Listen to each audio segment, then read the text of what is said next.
So this is the video continuing 3.1 and kind of giving us an introduction to 3.2. Okay, so some of you might have seen this before, the Pythagorean theorem. It says that a squared plus b squared equals c squared. There are some important things to think about. This is only true for right triangles. Okay, so if we think about that and I draw my right triangle, it has to have a right triangle. Now, A and B are my legs.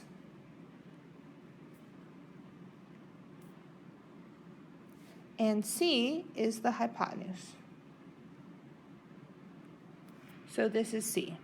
So this says that I can actually square A and square B, add them together, and I'm going to get the square of C.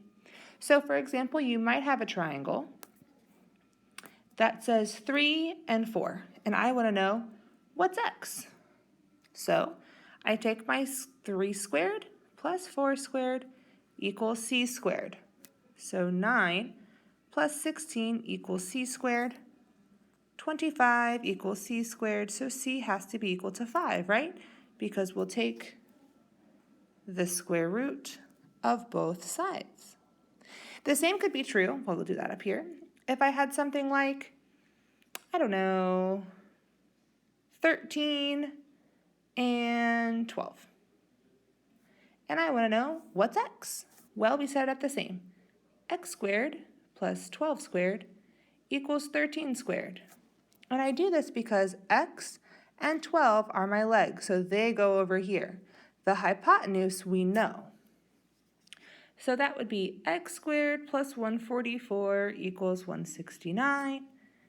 X squared equals, well, 169 minus 144 is 25, so x would equal 5. So your leg would be 5. Okay, if I look at the square roots property, we're going to let x represent the length of a line segment and p represent a positive number.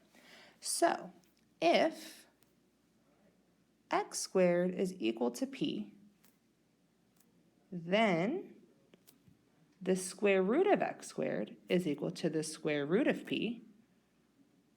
So x, remember, if we take the square root of x squared, the square and the square root will cancel each other out, and that'll give me x is equal to the square root of p.